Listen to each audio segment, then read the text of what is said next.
Hey guys, what's going on? Welcome back to the channel. Today I'm diving into a topic that has generated a lot of discussion in the Canadian personal finance community recently. The latest updates to the Wealthsimple Mastercard. As of October 1st, 2025, some pretty significant changes have rolled out. And the big question on everyone's mind is the Wealthsimple Mastercard still worth it? In this video, I'm gonna break it all down. I will take a look at what the Wealthsimple Mastercard used to be, what's new, and most importantly, I'll give you my honest take on whether this card still sort of deserves a spot in your wallet. So this is a big one, so you're gonna want to stick around.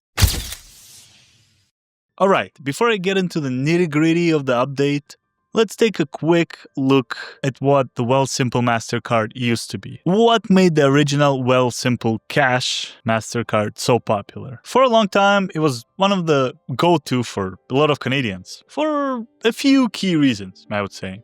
First and foremost, it was a prepaid MasterCard linked directly to your Wealthsimple Cash account, which functions like a high-interest savings or checking account. The star of the show for most people was its simplicity and a very attractive feature of 1% cashback on everything. And I guess it was popular because there were no categories, no tracks, no spending caps, just a very straightforward 1% back on all your purchases. On top of that, it boasted no monthly account fees and a huge perk for travelers, no foreign transaction fees, which I think was one of the biggest ones actually. You could use your card abroad without getting hit with the standard and very annoying 2.5% fee that most other cards charge you. And you can also withdraw cash from any ATM in Canada for free. And Wealthsimple would even reimburse you for ATM fees charged by other banks. It was a simple, straightforward card that was great for everyday spending and a fantastic travel companion. So that was the card I personally knew and liked quite a bit.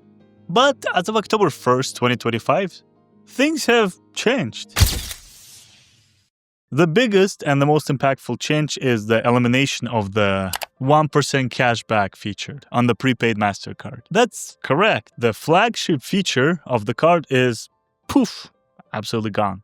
This is a significant shift and understandably has a lot of users questioning the card's usefulness and value proposition as it is at the current day. So what's replacing it? Well, it seems like Wealthsimple is not really replacing it. Instead, it's pivoting its strategy, moving away from a one-size-fits-all prepaid MasterCard to a more tiered and credit-based offering. Now the spotlight is on their new Wealthsimple Visa Infinite credit card. And I made a dedicated video reviewing this card in detail, so be sure to check it out if you want to learn more. This new card comes with a higher 2% cashback rate on all purchases, which on the surface is absolutely fantastic. However, there is a catch, and it's actually a big one: the annual fee. The fee structure for this new credit card is tied to your relationship with Wealthsimple, which is very interesting the way it's set up.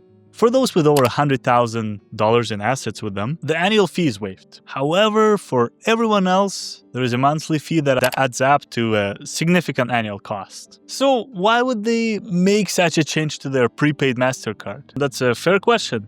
I would say while Wealthsimple hasn't given a single, explicit, and clear reason, I can speculate on a few factors. Firstly, the 1% cashback on a no-fee prepaid card was likely a very expensive feature for them to maintain. And as their user base grew, the cost of this program probably ballooned over time. It was a great acquisition tool to get people onto the platform, but it may not have been sustainable in the long run. Secondly, by introducing a premium credit card with an annual fee for most users, Wealthsimple is aligning itself more with the traditional credit card market. This allows them to generate revenue from the card itself and not just from other financial products they offer. It's a move towards a more sustainable business model for them and for their card products. Finally, this shift encourages deeper integration with the Wealthsimple ecosystem. By waiving the annual fee for clients with significant investments, they're incentivizing people, users, to bring more of their assets over to Wealthsimple. It's a very smart and strategic play to become the primary financial institution for their customers. So the million-dollar question is the Wealthsimple MasterCard in its new form, with its new 0% cashback, still worth it? And the answer, honestly, is it depends on who you are. Let me clarify. How about we break it down for different types of users?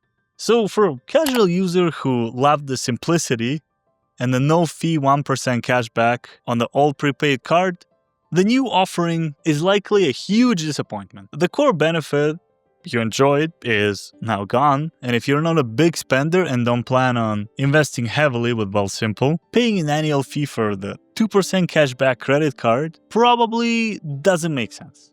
You'll likely be better off with a no-fee cashback credit card from another provider. For instance, the Rogers World Elite MasterCard is a strong alternative, offering 1.5% unlimited cashback and more if you're a Rogers customer.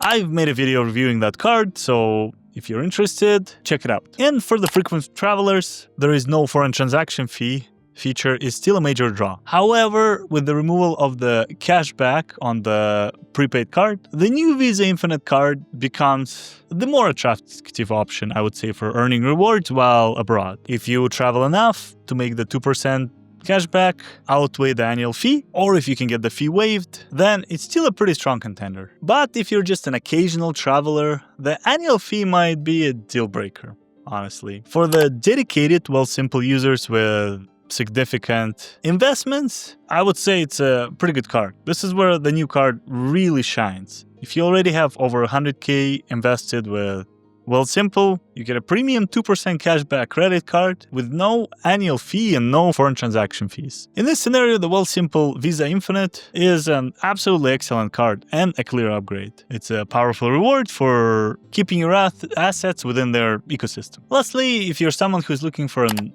all-in-one financial solution, I would say Wealthsimple comes very close to that, because Wealthsimple is clearly trying to be the one-stop shop for banking, investing, and now credit. If you value the convenience of having everything in one place and are willing to go in with their platform, the new card, especially with the fee waiver, is a compelling part of that package. So, what's the verdict? The era of the simple, no-strings-attached 1% cashback from the Wealthsimple Prepaid MasterCard is now gone. The new landscape of Wealthsimple cards is more complex and quite a bit more targeted. For a significant portion of the original user base, the card has lost its primary appeal and its usefulness. The magic was in the fact that it was a great deal for everyone, regardless of their investment portfolio or status with Wealthsimple. However, for those who are deeply embedded in the Wealthsimple ecosystem, switching to the new Visa Infinite credit card, I would say it would be a great perk. It's a clear signal from Wealthsimple that it wants to reward its most loyal and high-value customers. For the rest of us, well, I don't know. I guess we have to go with Rogers World Elite MasterCard. And my final advice is this. Take a close look at your own spending habits, how often you travel, and your relationship with Wealthsimple. Then do the math. If you can get the annual fee waived on the new credit card, or spend enough to offset it, it's a no-brainer.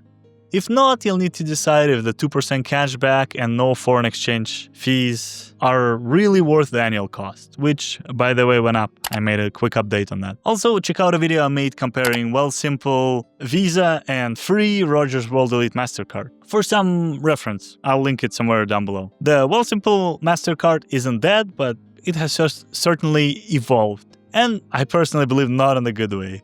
It's no longer the people's card it once was, but rather push for people to switch to a more premium Wealthsimple Visa product. Anyways, what are your thoughts on these changes? I mean, are you sticking with the MasterCard, switching to Visa, or looking for alternatives? I mean, yeah, let me know in the comments below. With all these changes they've made in the past few months, it's been challenging to keep up.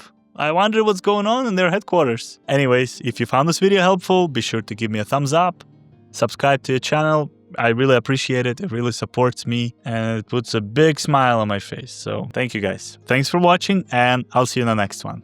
Take care. Bye.